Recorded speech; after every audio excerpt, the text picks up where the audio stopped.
Good evening, everyone, and welcome to the New York Symposium with Diane Sayre. I'm Diane Sayre. Uh-oh. You know what? Hold on a minute. This video started. Let me get out of here. I'm going to show you all something, but I wasn't ready yet. I'm Diane Sayre, LaRouche independent candidate for U.S. Senate, running against Kirsten Gillibrand. And maybe I should actually start with the video that somehow just took off on its own, because last night, as people may know, New York City hosted what was an historic gathering. It was a mega fundraiser, the DNC. Said it was the largest fundraiser they'd ever done, with Joe Biden, Barack Obama, and Bill Clinton, three presidents. And I have to say, what I experienced in my short time at Radio City Music Hall was completely disgusting and really indicative of why we're in the crisis that we were. First of all, they did raise $25 million. They had seats for $500,000 and other seats for $250,000. And if you paid a mere $250, you ended up in the balcony. I and a very good supporter activist were in the orchestral section, which was excellent because I was very clearly visible. And then they had this horrible rock concert. And you wonder, I mean, we're about a millimeter from nuclear war.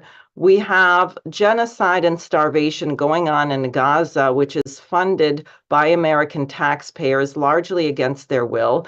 We have France talking about ground troops in Ukraine, and the Russians convinced that American and British intelligence agencies were involved in the horrific terror attack that occurred on their Crocus concert hall, which killed 133 people at last count. I mean, we are in really dire straits. Americans are reeling from hyperinflation, the flood of migrants coming into our major cities who we are unable to handle or care for or vet, apparently. None of this was discussed. And in fact, if people remember Joe Biden's State of the Union address, it was not about the State of the Union. It was basically a war propaganda piece of nonsense about how if we don't give Ukraine money so they can beat Russia, then we'll be at war with Russia and Europe, which is, of course, absurd. So what I did was, with some friends, to make a little banner. I knew with the massive security for these three presidents that there were going to be metal detectors and bag checks. In fact, they said that you could not bring a bag larger than a clutch. I had contemplated whether I could sneak my small bullhorn in, which I used against Chuck Schumer one time, but I realized I wouldn't be able to get it in. So a friend of mine had given me a security whistle to blow, if you're attacked. So I thought, if I blow the whistle, because Radio City Music Hall seats 10,000 people and there's massive amplification. So how do you get anyone's attention? And then the sheet was thin enough. And I thought, well, I've got to make the letters really fat.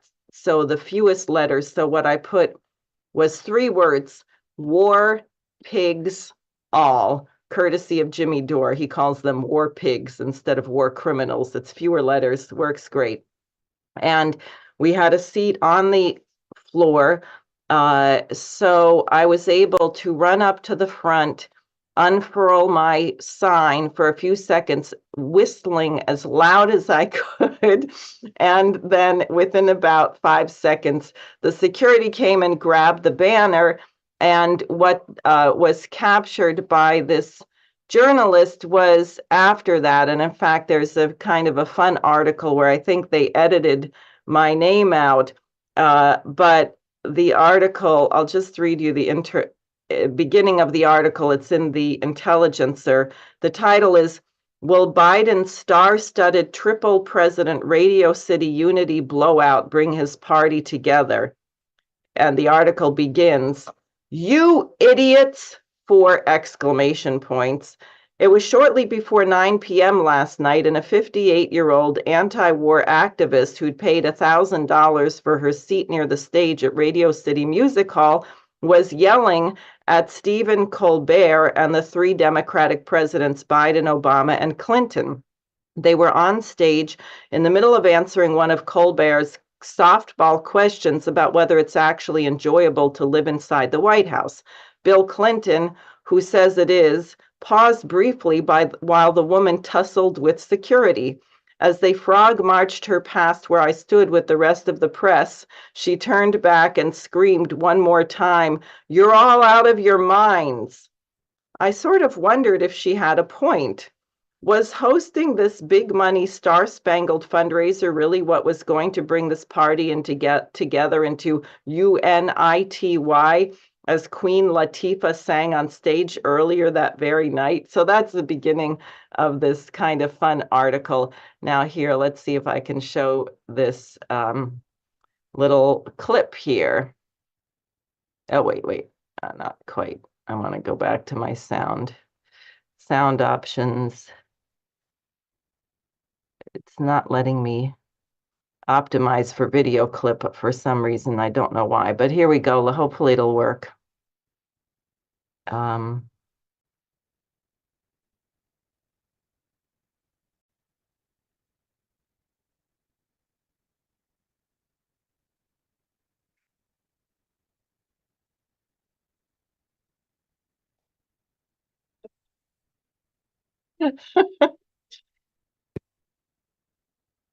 Yeah, can you do it? That would be better, Dave.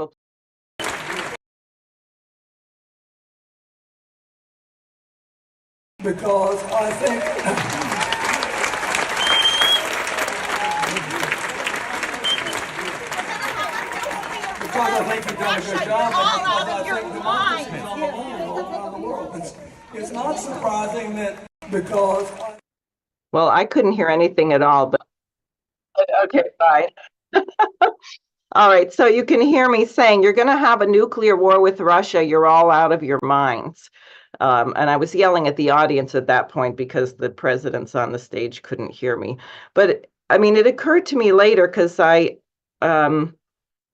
actually met the journalist afterwards for a drink, and the people at the bar, everyone knew this was going on because the entire city was psychotic with roads blocked and massive traffic jams, and they were mad. They're angry. Everything that's happening to them is not being addressed. So we are in kind of an amazing moment, I think, on the cusp of a revolution. But part of the point of my campaign and that of Jose Vega is to provide presidential leadership, because we don't have a qualified candidate for president right now who is taking up the strategic situation on the level that's required, or who recognizes, ironically, the incredible moment of opportunity coming out of the collapse of the transatlantic system. So I don't want to say more. What I would like you to do, Dave, is if you could show the video, because as people know, tonight we're going to discuss what happened with the Baltimore Bridge, which really is symptomatic of exactly the situation that we're in. And I'd like people just to see that for a second, and then we'll go to Rich Freeman on the economics desk of Executive Intelligence Review, and then we'll hear from Cal Smith, engineer. So Dave, if you could go ahead.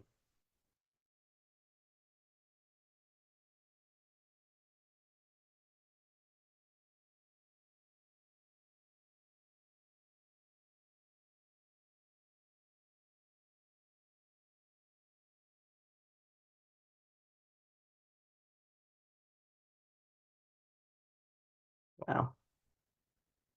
Okay. That's pretty alarming. So Rich Freeman, why don't you take it away? Well, I now two dramatic events to follow, Diane's and the bridge. But I'll speak about the bridge.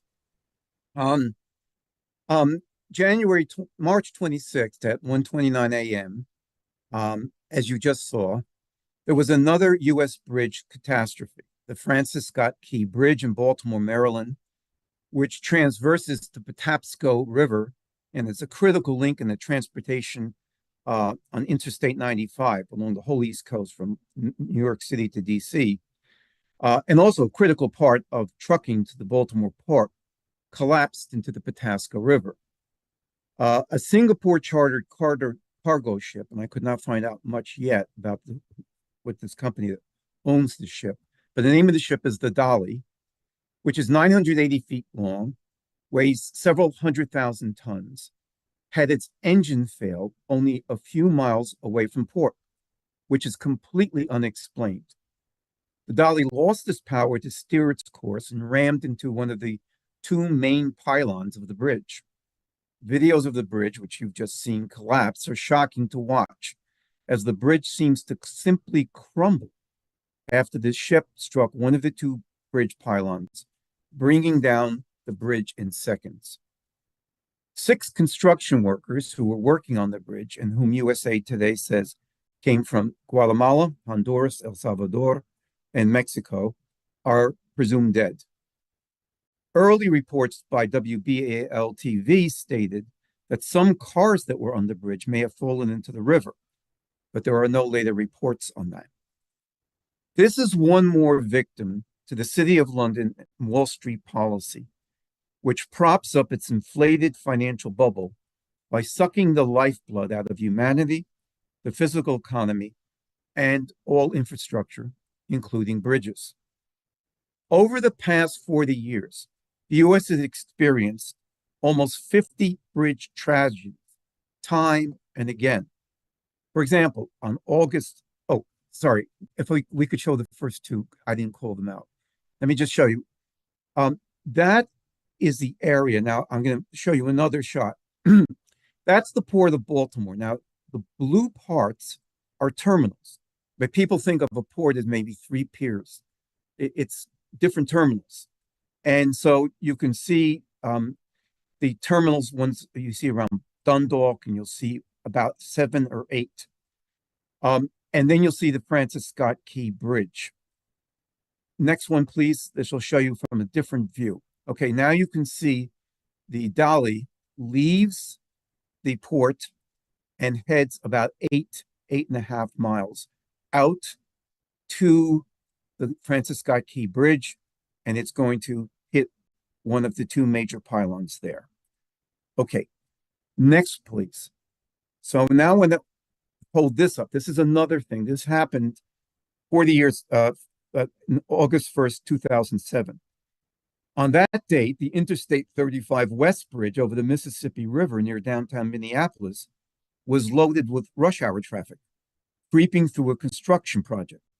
Without warning, the bridge collapsed, taking with it 111 vehicles, 13 people died, 145 were injured. And this is one of almost 50 bridge collapses that have happened and become rather too, unfortunately, common. Next one, I just want to show you what happened. This is what that bridge looks like lying in the river in Minneapolis. So my colleague Calvin Smith and I will examine a few of the singularities from the March 26th Francis Scott Key Bridge tragedy to show you the national and international implications of the manifold of collapse that we're in. We will give solutions. I will tell you how the Key Bridge catastrophe could have been greatly reduced or altogether prevented. And people, when they hear that, say, well, that's impossible. It's not impossible. That's the issue. And we'll also give you along the way some idea of how a bridge works, which is one of mankind's great inventions. So I'm going to give you the first singularity.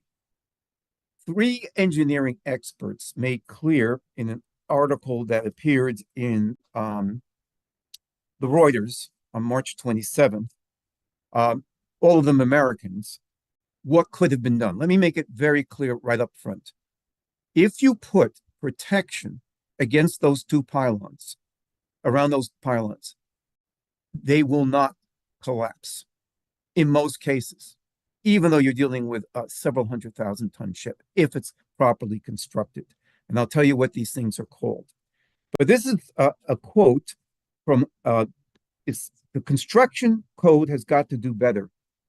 Our job as engineers and our duty to society is that we learn from these failures. And this is from a guy named Aaron Bell. He's the chair of the College of Engineering at the University of New Hampshire. Now, let me just say one thing about this bridge. This bridge is classified as what they call a fracture critical bridge, meaning that if one portion collapses because of the stress or force distribution, the whole bridge will collapse.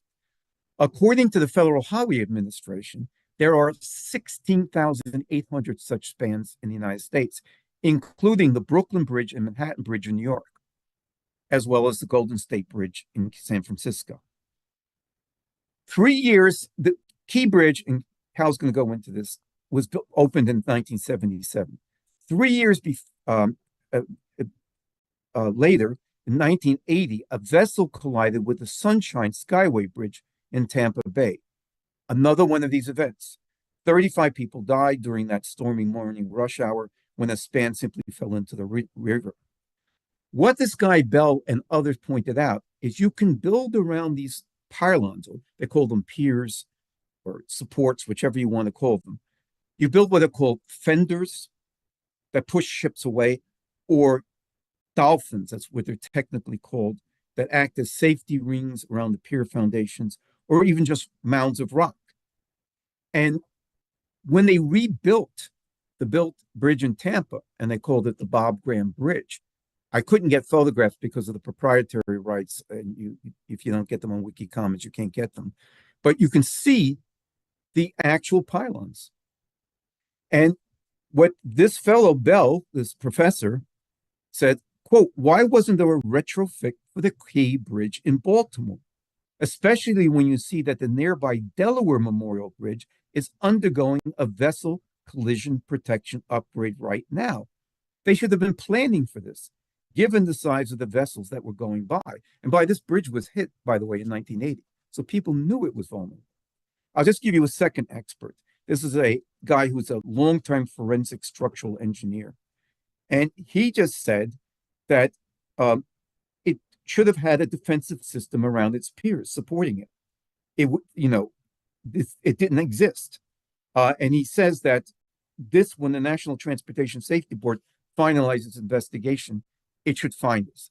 Now, the interesting thing is that this is a known technology, and improvements could even be made upon it. Can I have the next one, please? This is from an article that's in the Times of India from yesterday. And you'll see what it says. Suzanne Klebe circled this. Estimates estimate that implementing these necessary fenders on the bridge would have cost around $3 million. Even if it cost 5 times that, $15 million, it would have been worth it. Now, here's one proposal I want to make at this stage, and then we can take up others later on. The National Transportation Safety Board, which is investigating the incident, should act with Lyndon LaRouche's call for protectionist regulatory measures and require that protective systems around bridge foundations, such as fenders and dolphins, be mandatory. A federal, state, local government funding mechanism could be worked out to set up the mechanism to achieve this. We could talk about that, but that's not the thing. An act by Congress could enforce the same thing. So that's the first singularity. Second singularity, use of tugboats. Next picture, please. This is a tugboat. Now, people look at these tugboats and say, they're little tiny things. That's a huge container ship. How does a small little tugboat pull a huge container ship? Now, let me say why this is important in this instance.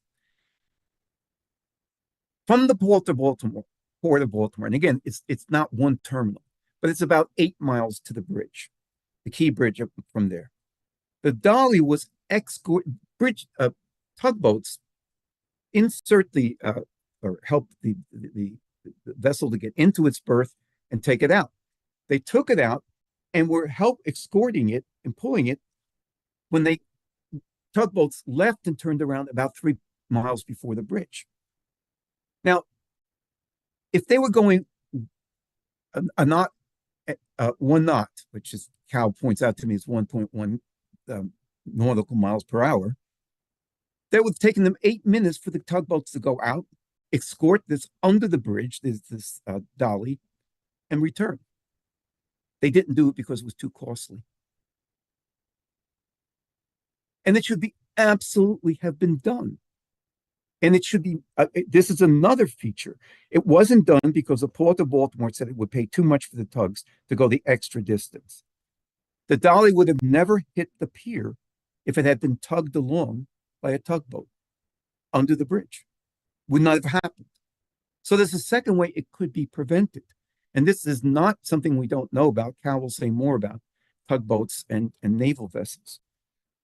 So again, legislation should say tugboats, where there are bridges near the ports, the vessels should be escorted out by tugs. I just want to show you one feature of why a tugboat is so very useful. The next one, please. This is a tugboat. They have very large propellers, and they have very powerful engines. Basically, they're carriers for people with propellers and engines. That's what they do, but they do it very, very well. Now, why did the dolly, singularity number 3, have a power failure? We don't know yet. But according to Kevin Cownan, who's an assistant professor of marine transportation at California State University, the dolly, like most of these container cargo ships, has one engine and one propeller. Its emergency generators have enough power to keep the key systems going, but not enough to restart the engine. That's why when it got close to the bridge, they turned on the backup system. It turned on the lights, but didn't start the engine so they could then bring it to a halt, although it would have been difficult at that point. If they had put another engine on board, it would have and had 2 engines, which therefore they wouldn't have had one engine failure. They could have shifted to a second engine. It would have displaced, I saw something like 170 cargo containers. These things carry 10,000 cargo TEU, ton equivalent units. Displacing 167 so that this thing wouldn't hit the post. Obviously, it's something that's important. But there's a question here. This dolly was just in port. They should be doing some maintenance on it. It was going back to India. It was a long trip. How could it run out of power in such a short it didn't even go 6 or 7 minutes. So this has to be investigated. So that's the third singularity. And I think when you start, the reason for presenting it this way is we have to conceptualize that there are questions that would obviously be raised if you're serious about addressing the question of not having these tragedies, so that people don't keep mourning or crying crocodile tears. There is genuine mourning, obviously, but that we actually come up with a solution. Can I have the next picture, please? Now, okay. The next one is this. The fourth singularity is, let me go one more further. David, please. One picture further. Okay. You saw this at the beginning. Now, let me identify 2 things. Right off in the water where it says Trade Point Atlantic, that's where Bethlehem Steel used to be. Bethlehem Steel was the largest. It employed 35,000 skilled workers. In the 1930s and through the 50s, in 1959, it was the largest steel plant in the world. It got shut down because of American deindustrialization. And I'm told it's now one of the places that what is it called? One of the companies that sell goods over the internet occupies. If you look up a little bit further where it says Dundalk and you go to North Point Village Road, if people can just visualize that on the map, that's where the Bruning Highway General Motors plant was. So what is happening is you're further deindustrializing Baltimore, which still has about 580,000 people and was once one of the premier manufacturing centers of the whole world. And this port, by the way, is the second largest exporter of coal, both metallurgical and for heating, along with the port down at Newport News. Between the 2 of them, they supply over 60% of the coal exports of America. It's also the largest importer of agricultural implements on the East Coast. It also imports various agricultural goods. It's one of the largest importers of cobalt, which you need for steel. So this is a further deindustrialization of a pivotal part of the United States. This is not just an accident. Okay, fifth. Next one, please. Now, this is from the American Society of Civil Engineers. I want to just give you a broader national picture. This applies to New York, New Jersey, and everybody who's watching in every state. They give a report card every 3 years, and they give it on different subjects. This is what they have to say about American bridges, and I'm going to quote this. So it's called the American Society of Civil Engineers, ASCE. Quote, there are more than 617,000 bridges across the United States. Currently, 42% of all bridges are at least 50 years old, and 46,154, or 7.5% of the nation's bridges, are considered structurally deficient, meaning they are poor in condition. Unfortunately, 178 million trips are taken across these structurally deficient bridges every day. When's it going to happen next? Where's it going to happen next? With money just flying into every means that you can steal it from the population to prop up a Wall Street City of London bubble. And in fact, these percentages probably understate the fact. Okay, the last thing I would like to do, two things, to give, again, how this works. Next, please. Now, this is fun because bridges are a mark, a sign of mankind's development. Now, this is the Arcadico Bridge. It's based in actually Mycenae, which is where Agamemnon is supposed to be from. And it's from 1600 to 1100 BCE. Notice it's a very simple arch bridge, which has a sort of slight opening below, but someone had figured out that principle. Okay, let's go to the next bridge. Now, this is a bridge over the river Melis, and this is in Izmir, Turkey. Notice, I mean, the obvious fencing on it, railing is more modern, but someone had actually figured out how to build an arch bridge. And this is already about 3,000 years before our time. And as bridges advance, suspension bridges, cantilever bridges, the truss bridges, or continuous truss bridges was what the bridge was in Maryland, the Key Bridge. Now, I just want to show the last point here, which is, if we can go to this, I just want to show you how we've advanced. Here's the Golden Gate Bridge. Quite lovely. Let's see the next one. Brooklyn Bridge. When Roebling built this, this was a really fundamental, and it is a really remarkable type of things. These are the sorts of things mankind can do. And I could show you ones from Russia, China, Italy, anywhere you want to look. These are the sorts of things that have advanced civilization. Now, the last thing I want to just show you on this is there are, when you build a bridge, you're not just throwing a few things together. There are 4 types of forces or stress that act on a bridge. One is compression. Compression is like this, when you push one thing on top of another. There's tension, which is a second type of force, when you stretch something. You stretch or pull. There's torsion, which is twisting.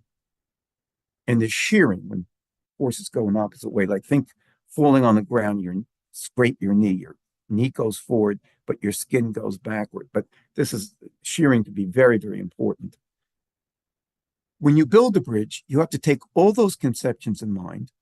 You have to take the dead weight of the bridge, which is how much dead load of the bridge weighs, the live load, and figure out a way of building that. And that's a real achievement for mankind. So we have a very essential task in front of us. What I would say is, you won't hear this and what Cal's about to say from Biden or Trump. You are hearing it from Diane Sawyer. And this is why her campaign is so important. And I would just end at this part saying, we have to tear down, go beyond all the measures I mentioned are valid. We have to tear down the City of London Wall Street financial arrangement, which deindustrializes, destroys infrastructure, and ruins human beings. And now is the time to use men's knowledge of infrastructure to protect bridges. Thank you very much. So now we'll go to Cal Smith. Cal, please go ahead. Yes, very good. Nice intervention. Look, that's probably the most excitement Bill Clinton's had in years. Any rate, I think what I really appreciate what Richard did, and I think one way historically to look at what we're seeing here can be I think you can get a sense of this going back to the War of 1812 in Baltimore, which is the British attacked Baltimore from three flanks. One from what's now the north end of the bridge, one from where's now the south end of the bridge, and one flank from Fort McHenry. And they fought. They attacked the fort all night. And Francis Scott Key learned the next morning that Fort McHenry had not fallen. Well, the British Empire, which is really the banks and the insurance companies and the families that control the City of London, they think long term. And in a certain sense, it's not far off to think that the collapse of this bridge is a revenge from the War of 1812. And so what the British invented was they invented something called British free trade, which is a kind of a social disease that academics and economists talk about. And there's ways you can know that you've been infected by this disease. One of the first infections in the US, besides the slave trade, was the creation of the Confederate government of 1861. And if you'll notice in the Confederate Constitution, Section 8, Article 1, the Congress shall not apply any duties or taxes on importation from foreign nations be laid to promote or foster any branch of industry. In other words, a straight free trade policy. And they also said that Congress will not be allowed to appropriate money for any internal improvements intended to facilitate commerce, except for lights, beacons, buoys, and aids and navigations. No bridges, no roads, no railroads, no infrastructure. And people wonder why the Confederates lost the war. Now, there's other more modern signs that you might be infected by British free trade. On the picture on the left there, you see a picture of the baby boomers at Woodstock. This is a clinical sign of an infection of British free trade. And we see that the baby boomers have successfully transmitted that social disease to their children and their grandchildren. We see a millennial rave.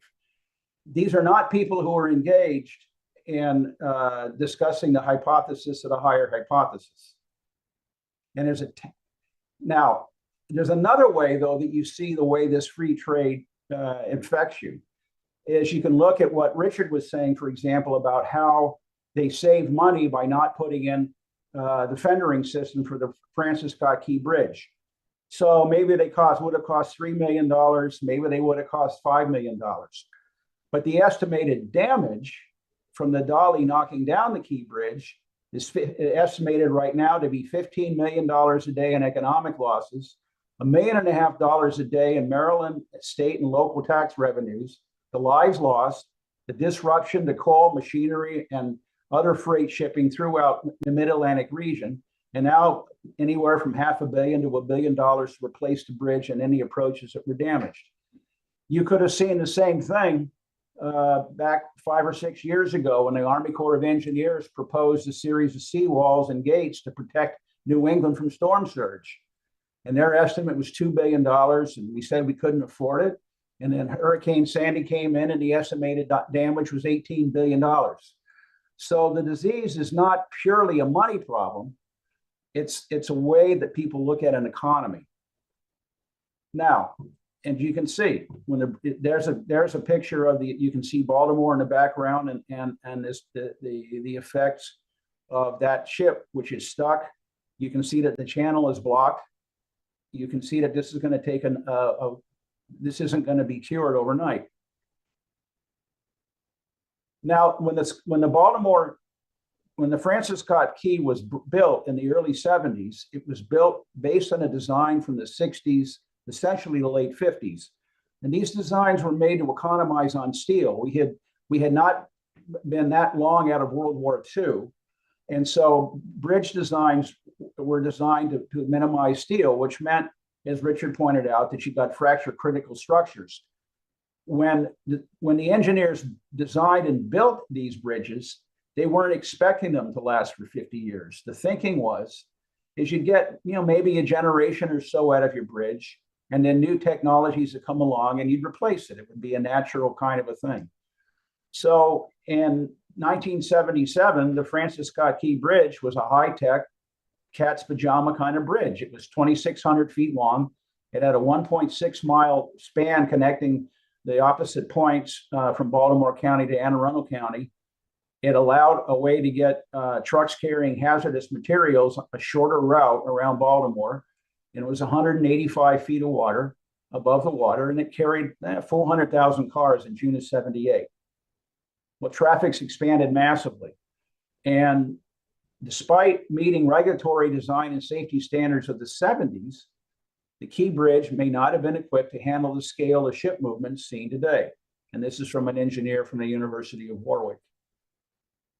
Now, the bridge, as Richard had mentioned, but I think it's worth a look at a little bit more clearly on this, that the Francis Scott Key Bridge was inspected in May of '23 and given a fair condition rating, which is a 5 out of 9, which means that all primary structural elements are sound, but it may have minor section loss, cracking, spalling, or scour, which means erosion and wear from water currents, corrosion, and things like that.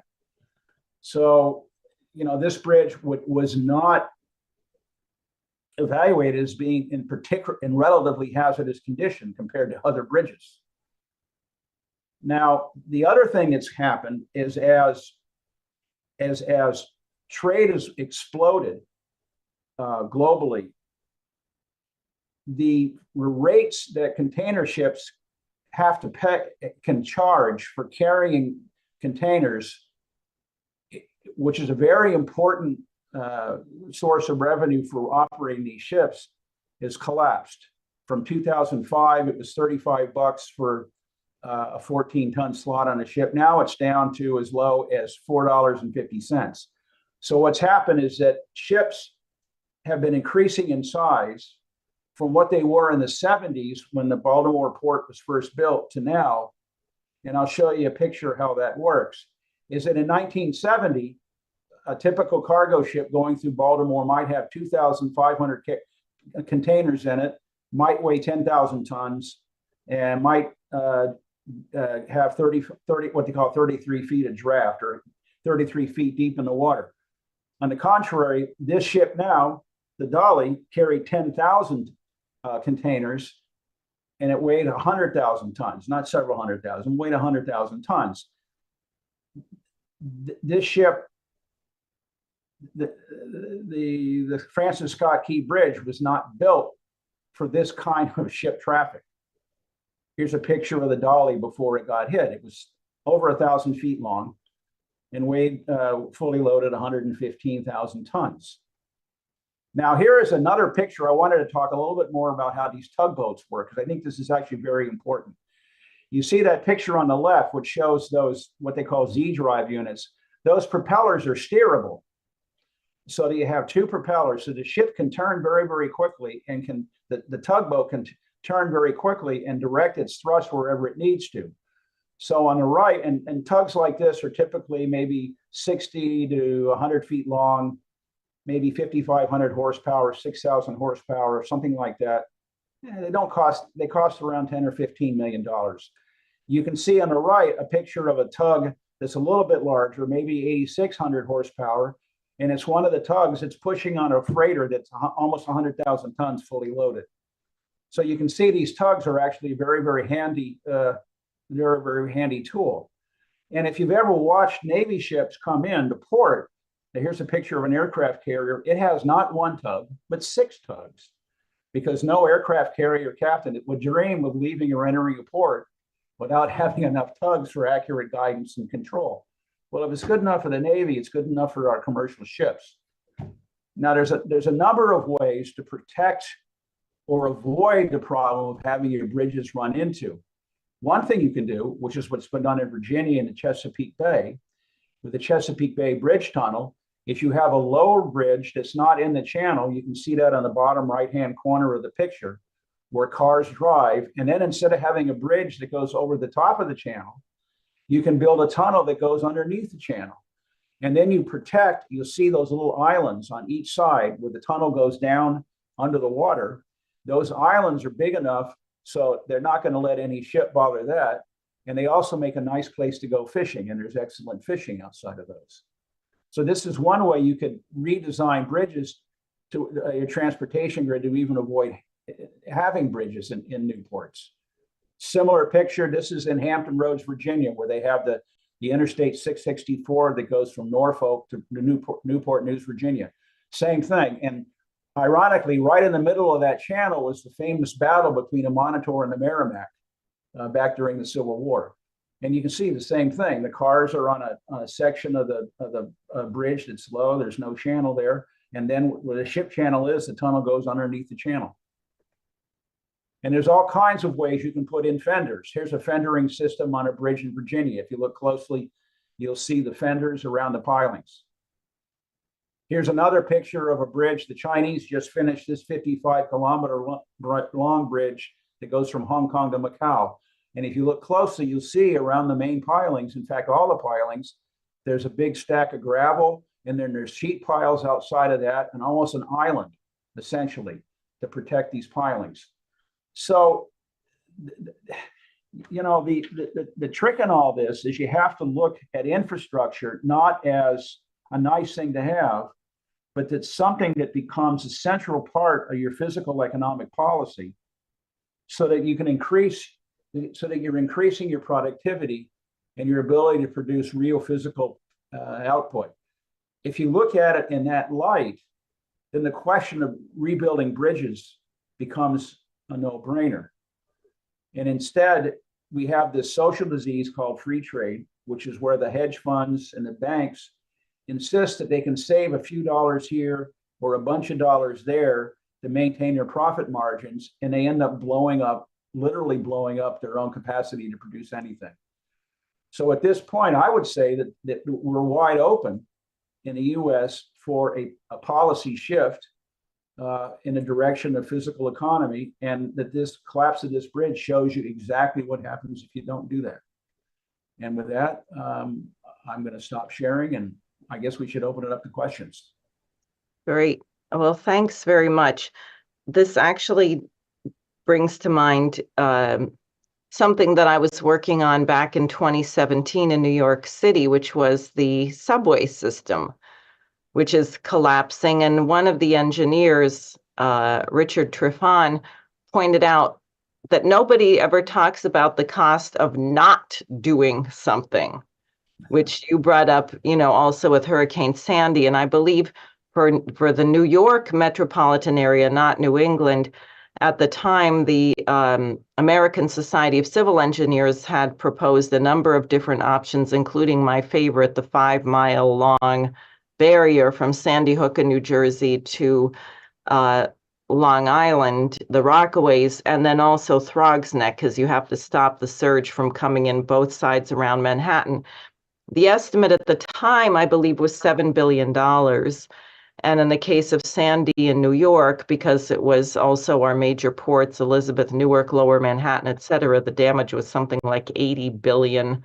So you can say, oh, great, we didn't spend the $7 billion. Or it's like saying, well, you can save a lot of money by not getting your oil changed regularly, which, you know, is great until it's not, and everything freezes up.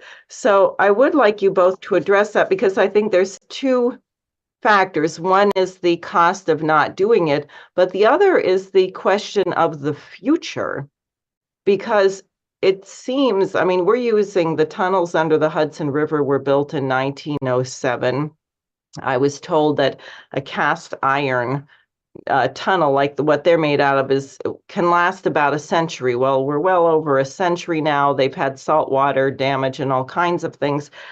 But that infrastructure worked for a really long time, including with a massive population increase over that century. So clearly, whoever designed it had in mind a certain conception of growth, which we don't have. And also, it seems to me on some of these bridges, we might want to be thinking of, if we're going to build a new bridge, we might want to consider other kinds of technology that may not exist now, but might come into existence later. Could that bridge be adapted to have a rail link, or should it really be a tunnel, etc.? So these are just a few things which both of you maybe can take up.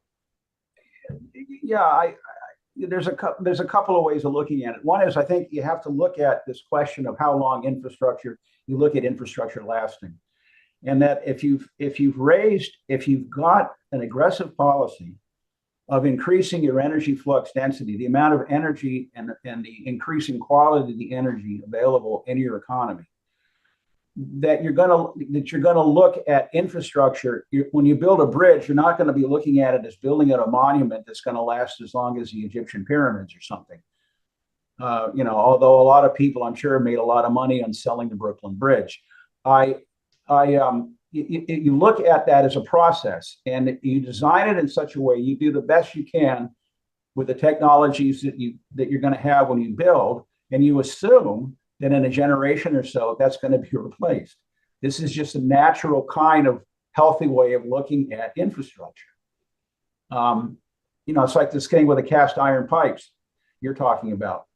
When cast iron pipes fail, when cast iron fails, it doesn't give you many warning signs. It's very brittle. And I don't mean to sound alarmist, but when they started first using cast iron for bridges back in the mid 19th century, late 19th century, they had some spectacular collapses that were very rapid and no warning, because cast iron doesn't like tension. And when you corrode it and it gets tension on it, that tunnel should be replaced. And I'm sure the engineer that built it expected it to be replaced. Right. That's what I would think. That's certainly alarming. I have two thoughts on this. Oh, sure. Sorry. One is I wanted to just bring a quote from Lynn, which I think is a very good way of thinking about infrastructure. And we keep presenting quotes from Lyndon LaRouche on this, but it's useful because the idea is to expand the mind. It's like a Beethoven composition. You listen to the 111, you say, why do I always have this swelling effect at the end? What's going on? You go back and you keep looking at it. If I could have this quote, this is a quote that this is from there's one above that or below it that where the quote starts. Yes.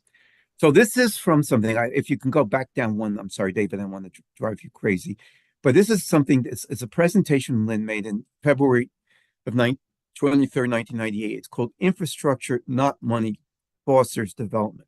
But this is the fun part. Look at the way he approaches this. Okay, now if we can go back up. All of this requires technology, machine tool technology. So if we think about space exploration as the frontier of infrastructure, then we look back at Earth, we have a better understanding of how infrastructure works on Earth. So think of ourselves as visitors from space colonizing Earth. We need to make the Earth habitable for human beings and for the kinds of production human beings require. So we think of ourselves as man in the universe, and Earth is our first colony. And then we have the right thinking. Continue, please. So everything you say about infrastructure should have that mental outlook. We are conquering space, beginning with Earth. And this requires a constant drive of improved technology, which enables us to do the things to create the infrastructure to conquer Earth. This is true of soft infrastructure, such as education, science itself, healthcare. We have to improve the conditions of human life, of the human being, the human mind, the human body, protect it. Science to develop the knowledge of society, infrastructure, preconditions for development. So if you think as if we were born somewhere else and this was our first colony, like Mars, what will we do on Mars? Well, think of the Earth, because infrastructure is a synthetic film that mankind builds out of its creative ability for the self-perfection of the mind. Some of it is an extension of what exists, like moving one water basin to another, but some, like roads or bridges or power stations, didn't exist before. And we keep extending this, thinking in a Vernadskian sense, upon the biosphere. And as we enlarge it, we increase the entire productivity of the biosphere, but we also increase the productivity of what man is doing with machine tools, agriculture, and improvement of his own mind. If you think of it like that thin skin that you have to lay down and keep nurturing, which is the key behind Lynn's concept of potential relative population density. It's not that you're counting numbers of how many people can stand on a square mile. You're counting on the potential to increase it by the perfectibility of man. That's a different way of, we're experimenters working on this earth for the rest of our lives until we and our children's children go to the next place. Now, the other thing I just wanted to say really quickly is Diane raises a question which Cal and I discussed a little bit, and Suzanne Klebe, who I want to thank for her work on this. It's actually trickier to deal with older cities. I mean, if you're building a new city, and which we should build 25 of them in the U.S. Southwest, you can lay down something new. But what do you do to revitalize something that's already existed for 50, 100, 150 years? That's, along with what we're doing with fusion, space exploration, and so forth, that's a very important question. And we should really think about how you revitalize it. Do you move things 5 miles out from New York City for a rail line, which was discussed with some of our people that we were talking to in New York? Are there other ways of doing this? This is very, very important. And I don't have an immediate answer. I mean, this is the sort of thing I think as a society and as our own organization, we need to challenge others to work with us to figure out, because we will reach a point. The pipes will only break. The subway system will only be repairable up to a certain point. But we can make the transition. We can make this improvements. How? Because we're the human species. And we know that that's our quality, which is why people really should run for president. And I know one person who is running for Senate on that basis. Thanks.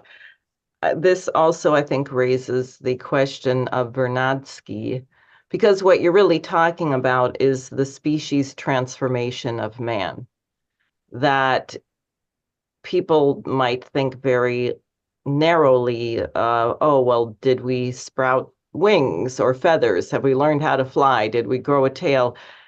There are developments of animals in that way, usually preceded by an extinction and a new species emerging in a seemingly disconnected nonlinear leap. But there's a process of greater organization, greater energy density of each species. And what is truly exceptional about the human species is that we can, through an act of will, which leads to a scientific discovery, provided there's a society that can assimilate that discovery and build on that discovery, our relationship to the universe changes in that way. But it is an advancement of the species. And the development of what is called infrastructure is actually a change of the universe affected by man. I think that really also gets at this question of made in the image of the creator. And Cal, maybe you have some thoughts about that. Yeah, it's actually, I actually was going to put an edge of necessity to it, which is that, infrastructure really is, from all these standpoints, and LaRouche has talked about this a lot too, is really man's the way that humanity shows the relationship to the universe and the universal laws. But when you're looking at things like the space program, there's other things to actually consider, which is that we know, for example, that the Earth, that our solar system is traveling through the galaxy, and we know that the Earth solar system passes radial arms of the galaxy every 60 million years, every 60 million years or so, and that we know that during those periods, that when the Earth goes into one of those radial arms, you get an enormous increase in asteroid and comet impacts, and you can time great die-offs and the great extinction of species on these asteroid periods. So mankind's relationship to nature and willfully changing our relationship to nature is not a nice thing to talk about. It's actually an evolutionary necessity that you have to move into space. That is, I have to say, it's a necessity if we're not Nietzschean and we wish for our species to continue. Yes, it's necessary. Right. That's correct. It's absolutely necessary. You know, the great space scientist Prof. Erica once noted that if God had meant us to be a spacefaring species, he would have given us a moon. So I think that, you know, that question is sort of partially answered. But so infrastructure, you know, if you do this right, and your energy flux densities are increasing rapidly enough, your old infrastructure actually can become a source of raw materials for your new generations. There's no reason why we have to, you know, there's no reason why you can't constantly be thinking about rethinking the way you're thinking about infrastructure too. LaRouche, I think one time in one paper had actually proposed that infrastructure should be between 40 and 50% of what our government spends money on. We're not doing that. I don't know, Richard, what do you think we're at now? 5%, 4%? 1%. Yeah. It's hard to say. I mean, actually, it's actually hard to say. That's right. It's negative because yeah, if you look at the whole concept of potential relative population density, which subsumes or correlates with both energy flux density and productive powers of labor,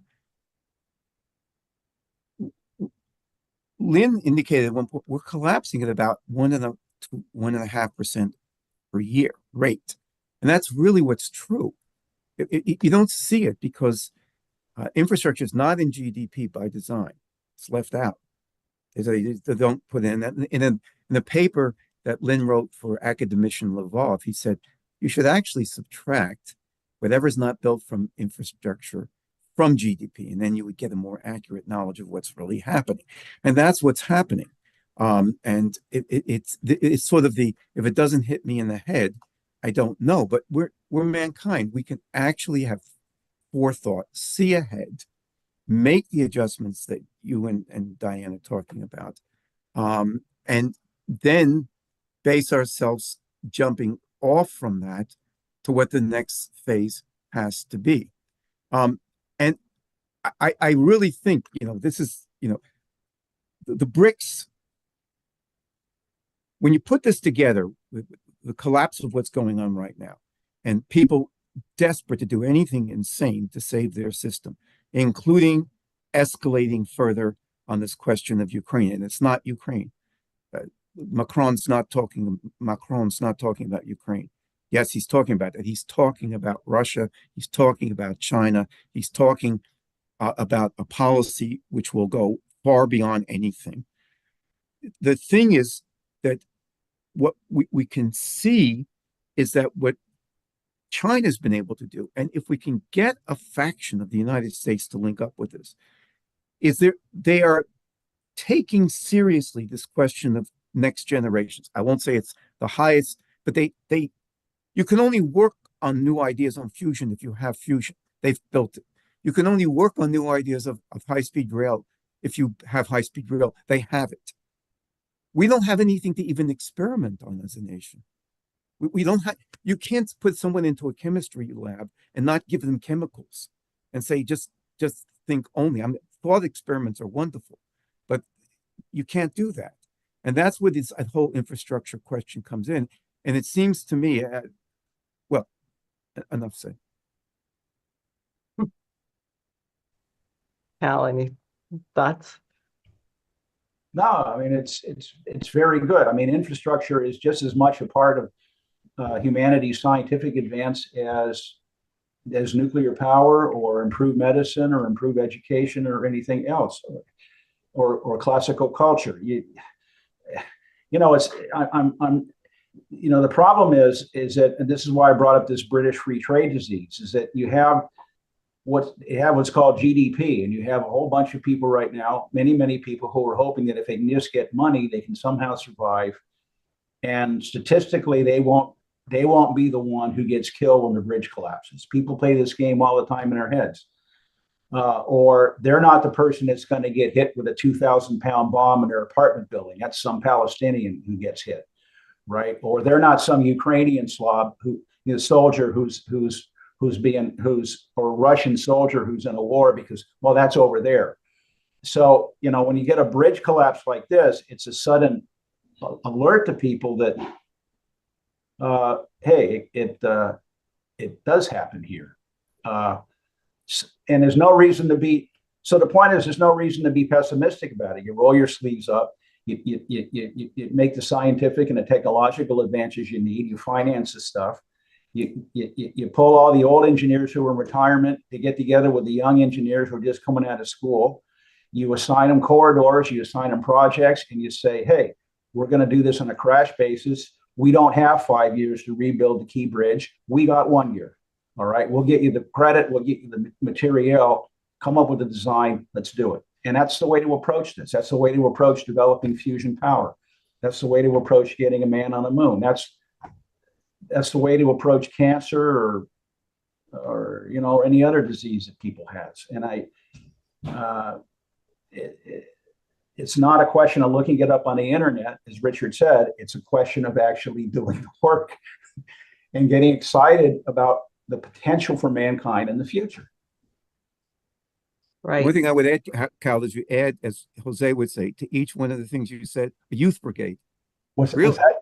You add a youth brigade. Yes. Youth brigade Oh, to absolutely. each Yeah, no, one of these of young, I meant unemployed. absolutely. No, absolutely. By the way, if people want to know this, the NASA astronaut program is now taking applications. They've extended the application till the 16th of April, and they need young people. So there's a chance. I mean, there's you just have to fight for your own dignity, and you have to fight for the rights of mankind, and fight for truthfulness. And That's right. I applied to the space program 5 years ago, but 18,000 other people. So what the heck, That's all right. If John Glenn can fly at 77, I can give it a crack too.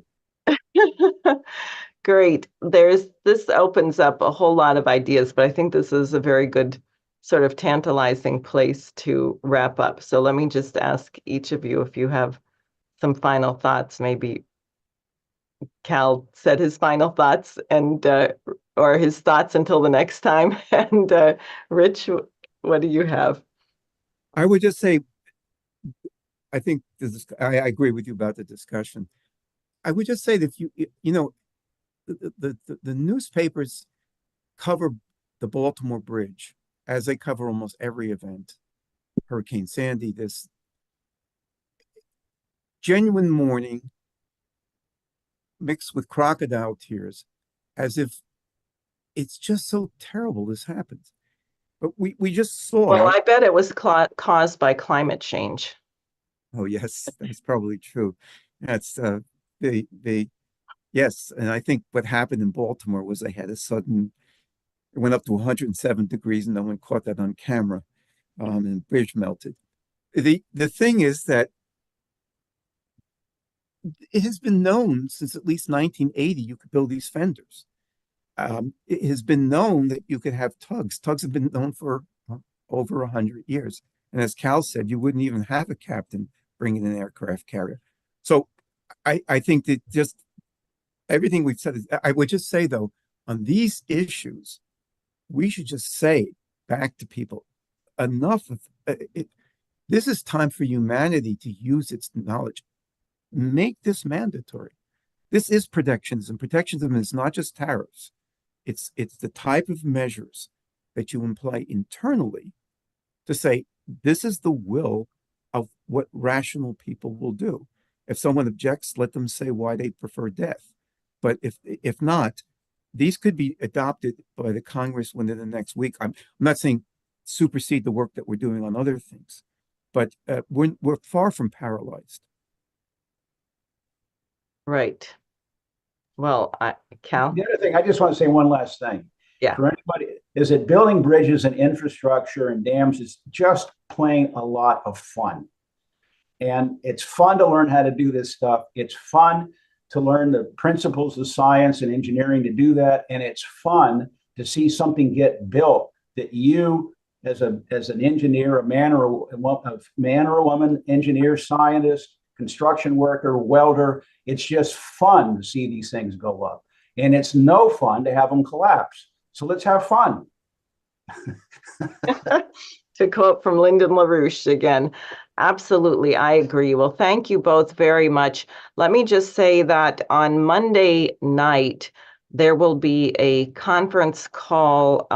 There should be information on my website. If not, we should get a public page for events, because we are very close now to launching the petition drive to secure the 45,000 ballot signatures to put myself and also Jose Vega on the ballot for U.S. Senate and for Congress in the 15th Congressional District, in his case running against Richie Torres. This is an absolutely massive undertaking. We need more people to volunteer. We need more funds. And on Monday at 8:30 p.m., there's going to be a Zoom meeting, which is not publicly broadcast. It's for people who are serious about petitioning, where we're going to go through all the nuts and bolts and rules and talk to you about your areas and where you can join the campaign. So please sign up for that, or you can send an email to the website asking for the information on that. For everyone who has not donated your $3,300 legal limit that you can do up through June 25th of this year, please consider making another donation or completing your limit, or put in $20 a month or whatever you can. The funds allow me to be heard, to get wider coverage, to break through the shadow banning and other things, the censorship that we're dealing with.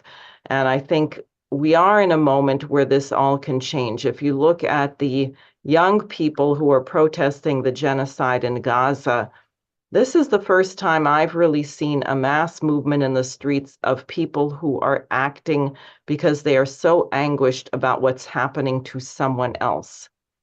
And they feel horrified that their own government is complicit in it.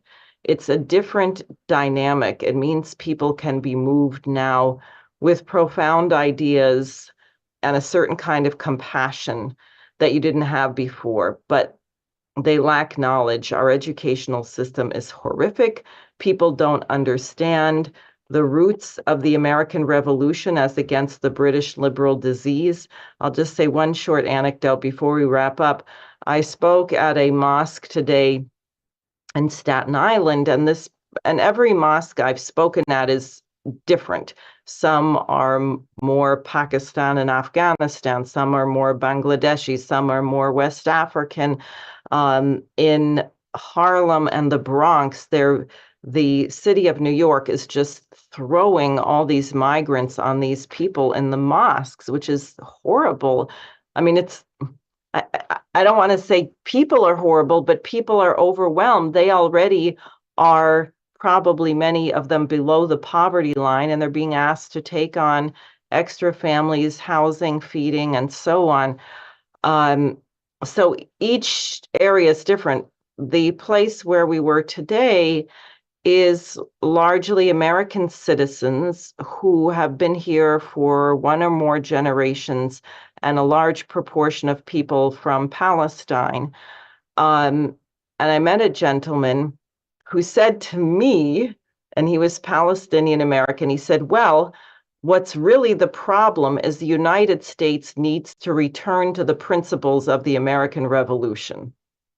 And I found that to be so delightful and so indicative of a certain real understanding of the potential for good for the United States. And I would say that really is the purpose of this campaign. That was the purpose of Lyndon LaRouche's work, was to continue that and develop it and make it a global process as John Quincy Adams envisioned it. There's no one on the planet who should live under oppression or live under a king like the poor subjects in the United Kingdom at this point. So I think with that, we'll wrap up. Thank you, and I hope with any luck that all of us will be able to be here again next week. See y'all.